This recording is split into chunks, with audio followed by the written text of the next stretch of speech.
Hi, everyone. I'm Lucette Bloomgarden. I'm the mother-in-law. I'm Kathy Riva Bloomgarden, the daughter-in-law, and today we are so excited to talk to you. And if you haven't already rated, liked, or followed us on Instagram, YouTube, or any place you find podcasts, please do so now. Okay. It helps us so much. Lucette, what's on your mind? Oh, wait, we probably want to start with something a little lighter than what's on your mind. Well, what we do generally, as many of you may already know, is everything about what we do in life, even if it's serious, we try to make it fun. And although the podcast is serious, because we deal with serious topics, we always want to make it fun. And so we always begin with a joke. So this is a joke about um, the man is talking and he says, "My sister thinks she's so smart. She said onions are the only food that makes her cry. So I wanted to test her out. And she said, anything that you think can make you cry?" She said, "No, just onions make me cry." So he said, "I threw a coconut at her and proved her wrong." So Okay, that's funny. I mean, that's such a sibling relationship, like yeah, that just totally sums up our conversation of last time of like, the kid wanted to be right. Well, I have a brother and a sister, and my brother and I are close in age. My sister and I are not, but we're all close. And my brother and I would fight. And this sounded, when I read this, I just broke up because it sounded like something he would absolutely have done. So, Yeah, I think people can really relate to that for sure. yeah. So now we go on to a different Well, topic. what's on your mind? Because I talked about my miracle stone last time. Tell me what you're up to these days.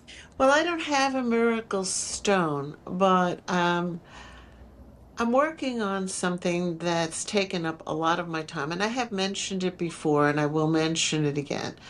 My second novel, which is it's sort of like a supernatural thriller, but not quite. But because it is within the realm of reality. And in fact, one of the things we say is this may not be a story, it may be your future. Mm. And it's a little scary because I have a disclaimer at the beginning of the book that says that everything in the book is fictitious. The names, the places, everything is fictitious, except the fact that there is an island where this is going on, where they're doing this. Wow. Yeah, it's a little scary. It's more than a little scary. And I hope the book does well. It should be What's it out, I called? would say. I'm sorry? What's it called? It's called Therapist. But the letters are separated by asterisks, which is intentional, and you will see why when you read the book. Cool. Well, I can't wait. Yeah. I'm so proud of There's a you. lot of there's a Romantic. lot of intrigue in this book, and you finally get to the big deal, so to speak, about halfway through the book. But a lot of intrigue takes place, and there's a lot of sex too. All right, So this is so exciting. I'm just so proud that you've written another book. Like that's such a labor of love and creativity. And I don't know, it's just what made you decide to write a book? Like I feel like that would be so hard. I have a very ripe imagination, and I decided one day, what am I going to do with this? I mean, I want to do something with it. And so I wrote a book. I wrote a book with a friend. I invited a friend to work with me. She was not a writer, This is your but she had a first great, book. that was my first book. This book I wrote by myself.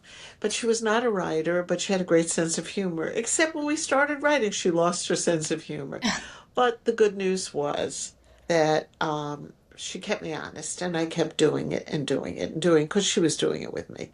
So the first book says it's both of us. This book I did myself, and but I learned a lot in the process and along the way, and I'm very proud of it. I'm very excited about it, and I hope people will read it. I will give you an email where you can write to me, and I will do a Facebook page where you can give me information and a website. I'm going to do the whole 9 yards. So I'm going to be busy.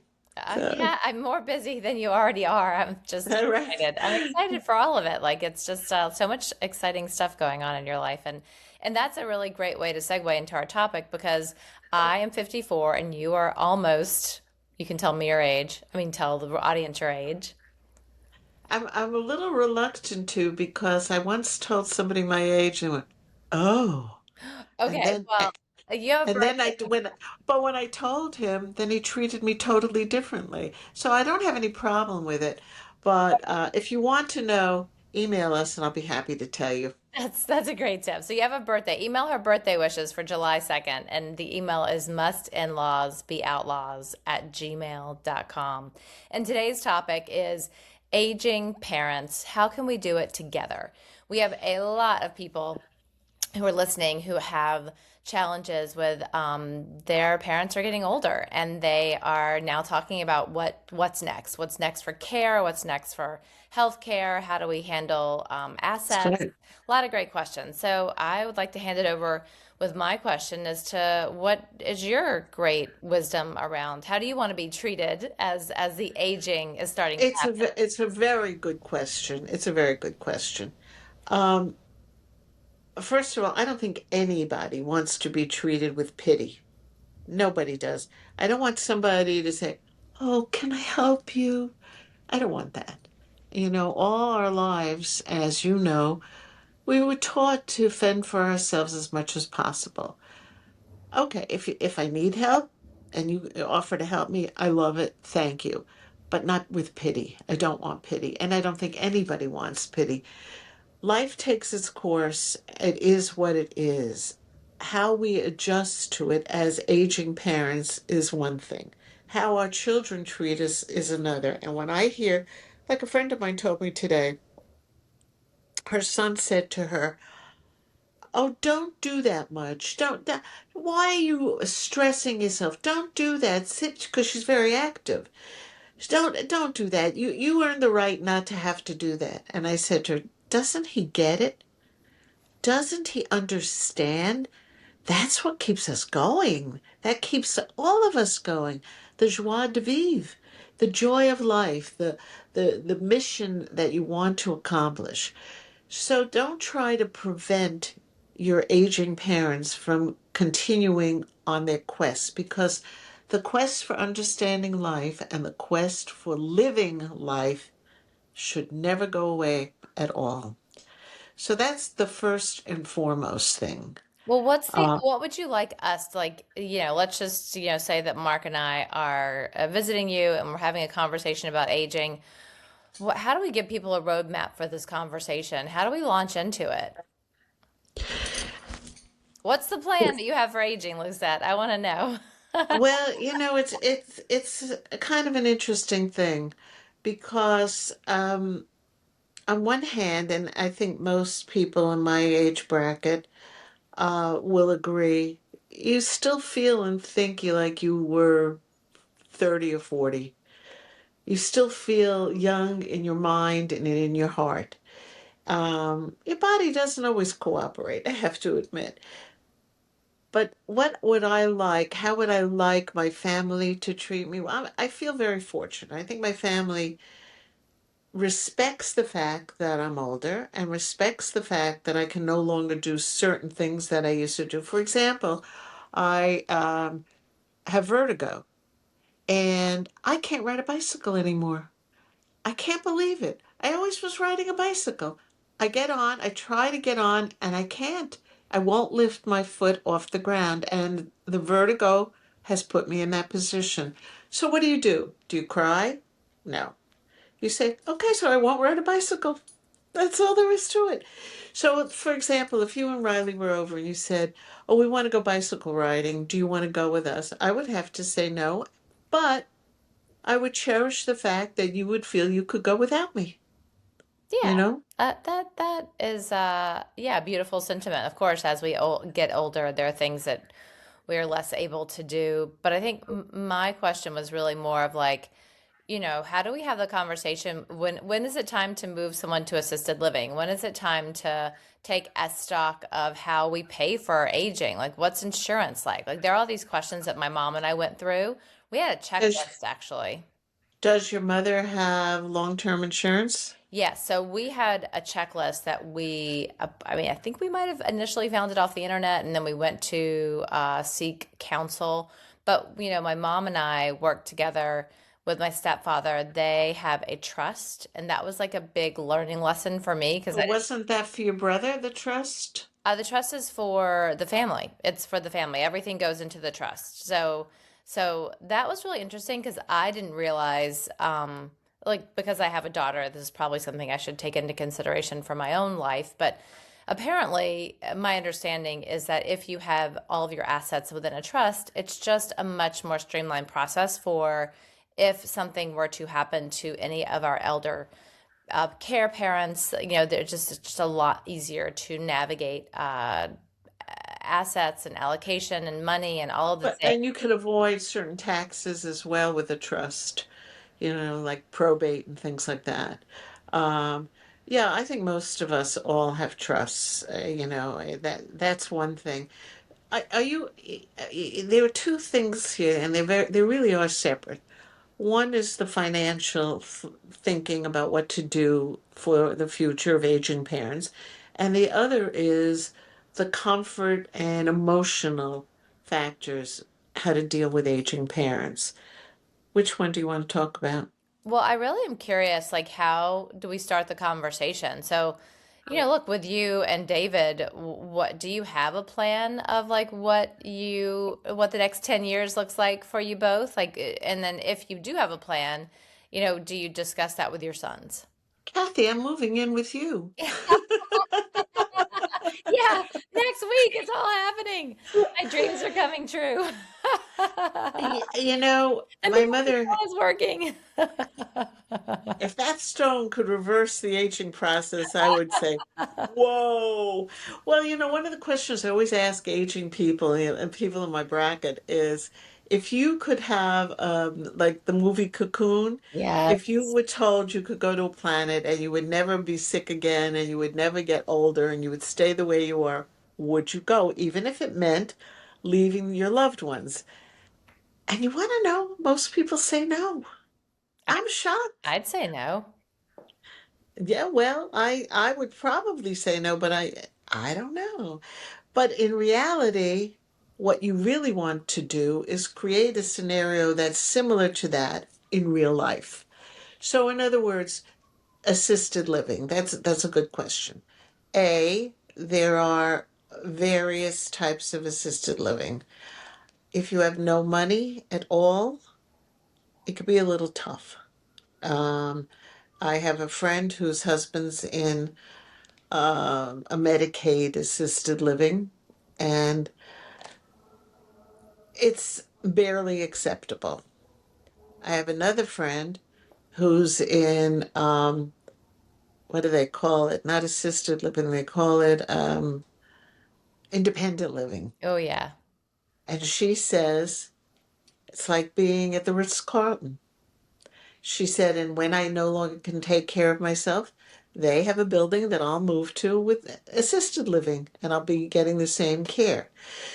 So budget has a lot to do with it.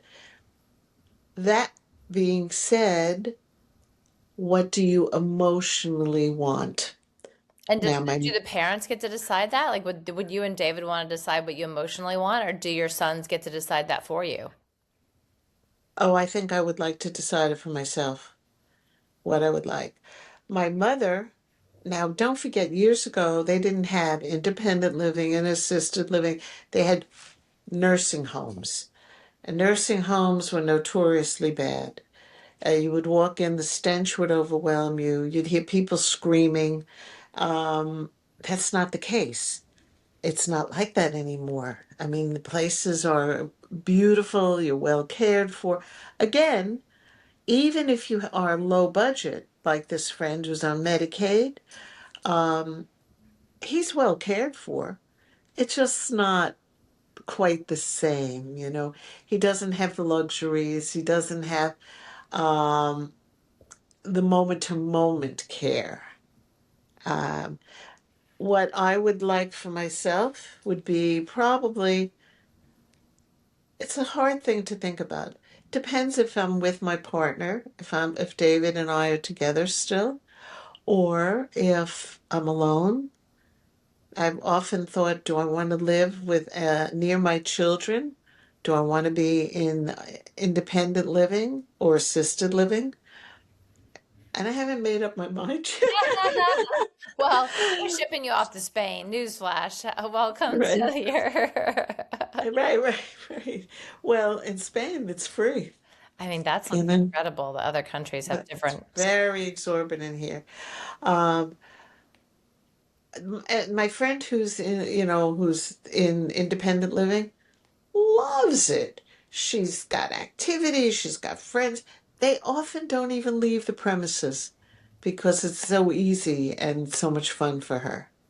And we've been there a number of times. We've had dinner with her. It's like being at the Ritz-Carlton. But she's at the creme de la creme. They're not all like that. But we've been to the one that's on Medicaid also. And it's not like it used to be. So then the question comes, do you want to be in an organized situation like that? Or do you want to be still on your own?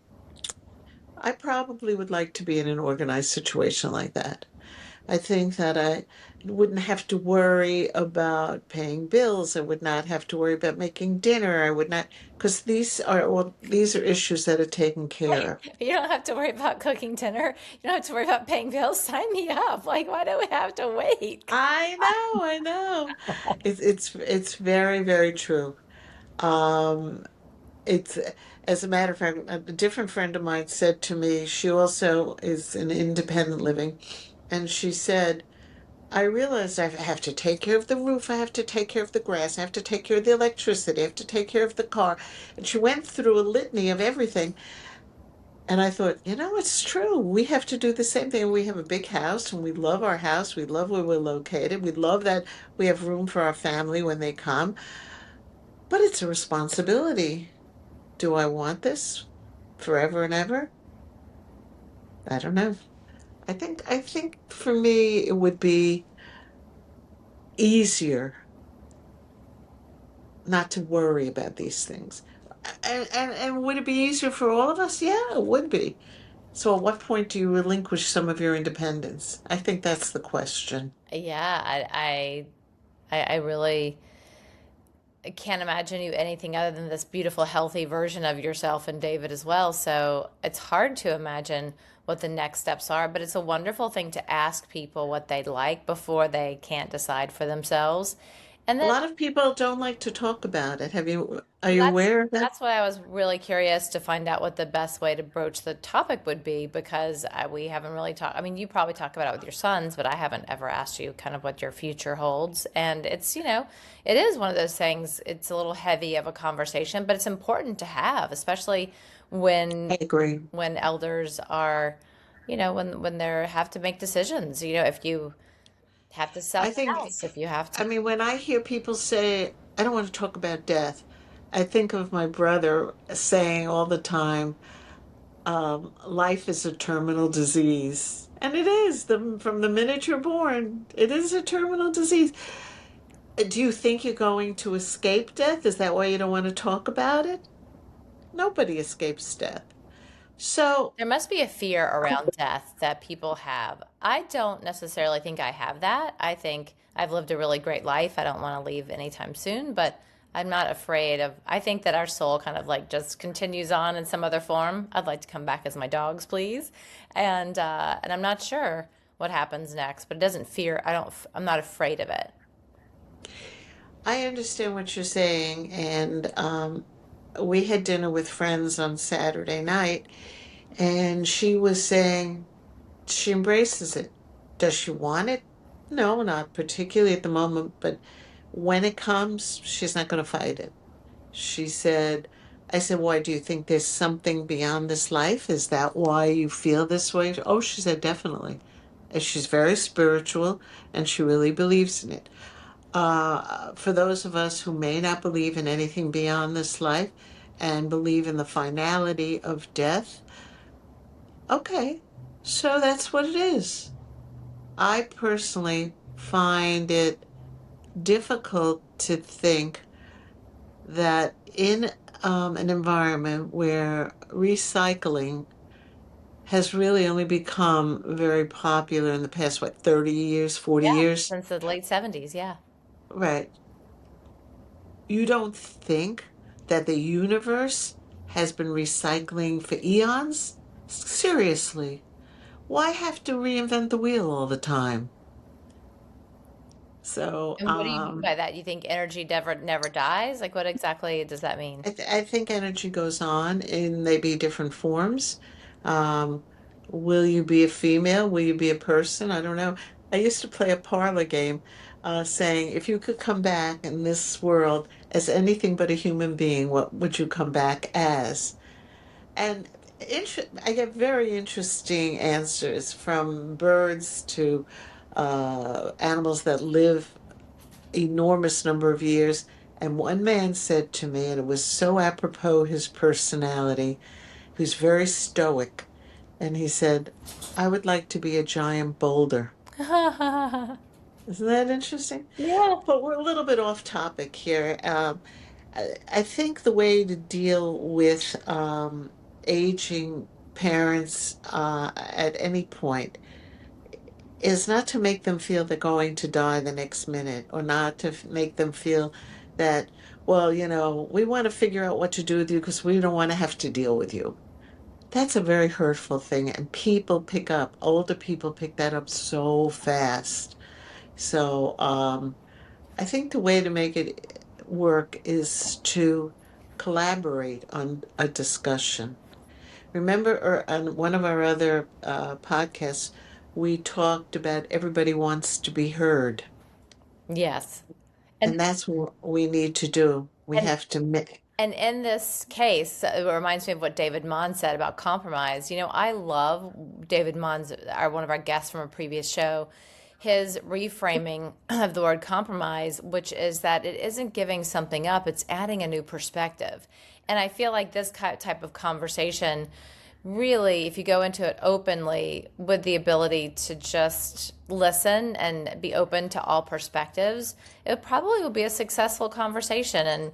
And I don't know, I want to hear back from our viewers. So please, if you have the ability to just comment on this particular podcast, we'd like to take this off the recording and then come to you live. We'd love to do a live show on these types of really important discussions so we can hear from you firsthand and really talk about what works for you and share it with the audience because we really want to give hope and a roadmap to success for all things moving forward relationship wise. one of somebody who's very close to me just put her mother into it's in a different country, so they put her mother into what we would have called a nursing home, and her mother rebelled against it, was very, very upset about it. And she didn't want to relinquish her independence at all. And they talked and talked, but they did it anyway. I've asked how she's been doing. They say she's adjusting. My feelings for her are very strong because at this stage of life, to have to adjust to something you don't want to do is very, very challenging. So how would you think if you had your druthers, how would you set it up that, let's say your mother couldn't take care of her home, or me, we couldn't take care of our home ourselves. What would be an optimum choice, do you think? Well, I would probably just move in with you guys. Like I'd probably come and do a band-aid repair for my mom or for you. But long term, I think it would require the entire family getting together and having a conversation. I think, I would put all my savings into home health care for you. I would actively seek out solutions that would keep you comfortable or my mom comfortable and still be maintaining so it doesn't break the bank. But I would really want to find solutions that made the elder care person feel valued. What I would like to do is put it out there, the cyberspace, and ask our viewers and our listeners, what solutions do you find optimal? What would you want for yourself? What would you want for your parents? And then we can revisit this topic and talk about it with some background of what the viewers want. Yeah. Because all of us are individuals, and when we recognize that, we're that much ahead in the game. So please write to us, let us know. We will digest everything you send to us and we'll bring it up in a future podcast because nobody knows the secret of getting younger. And God knows people are really trying very hard to do it. But as of yet, I don't think they've discovered it. And if you can't reverse the aging process, you could slow it down. There's no doubt about that. You can slow it down. But if you cannot reverse it, then let's figure out how to make it as wonderful as possible. I'm very fortunate because I look at aging very positively. I kind of like how old I am. I kind of like saying it, except not on the air, so to speak. Um, I think there are some very good things about it, things that I wanted to see how I would react when I got to a certain age. There's a lot going on. One of the things is don't retire to nothing. Don't just retire, retire to something. Whether it's a hobby you've liked, if it's a hobby you want to bring up, if it's a new career you want. Well, look at Look at us. you podcasting at 30 I years mean, older than me. I know. I mean, I can't believe it. I'm doing a pod. I didn't even know what a podcast was. So, True. so I'm doing a podcast. I'm writing books. I did give a course on cinema, which requires a lot of research. And I'm very, very wrapped up and involved with my family. And I feel totally enriched. And as much as I've enjoyed every stage of my life, I'm enjoying this stage as well. Well, that makes So, me happy to hear. And as we come to a conclusion, these conversations happen so fast. We're already oh my almost God. 30 minutes. So we have one last so who gets the last word? We have a question from the audience. And so just to wrap up the aging, how can we do this together? This will be part one of this conversation because we want to hear from you, the audience. So please reach out to us at inlawsbeoutlaws@gmail.com or comment under any of the places you get podcasts, YouTube, Spotify, Apple, or even Instagram. So we want to continue this conversation with what works and what you're struggling with, and maybe we can be of help, and maybe bring on an expert to discuss like really deep, really solutions for this particular issue. And then the next thing is just because our last episode we talked about vacationing with people who might be obstinate. So one of our viewers wrote in, what advice, and this Lucette, I need your help on this one. What advice would you give to a very young couple who decided to get married very young and I'm just going to paraphrase this. They were so in love with each other that the rest of the world did not matter. And so anything that was told to them by anyone's opinions, recommendations, or admonitions or admonitions, is that a word? Anyway, they wouldn't listen. Admonitions. Yeah, so admonitions, they wouldn't listen. So when someone is so closed-minded, how do you engage in curiosity if they're young? Well, that's a very good question. Well, I know when I was young, I thought I knew it all. People, when they're young, it's a very interesting thing. When you're young, you really are positive you're right about everything. You really, we all have felt that way. It's with maturity you begin to understand that's not the case. However, there are people when they get older who feel that way even more so. Um, I think what you need to do is, as an older person, you have to learn to listen.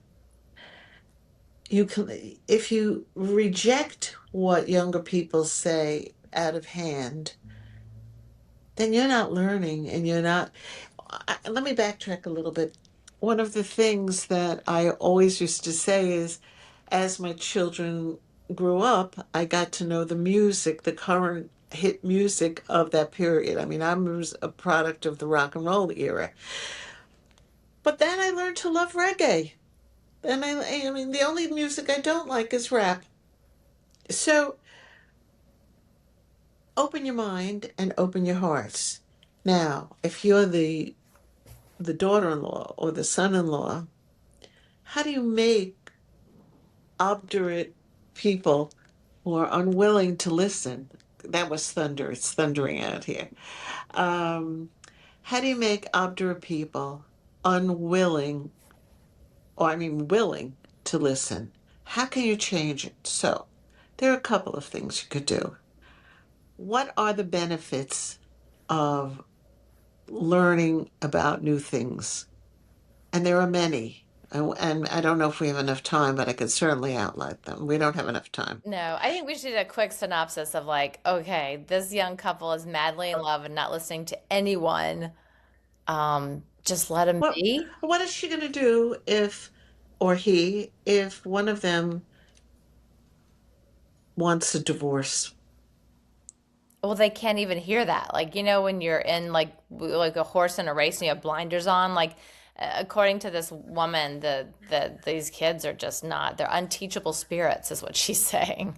This is the mother-in-law who's saying this I about think it's the. a mom. I'm not sure. She doesn't identify herself. She just says that there's two kids who are in love, they've gotten married, they won't listen to anybody.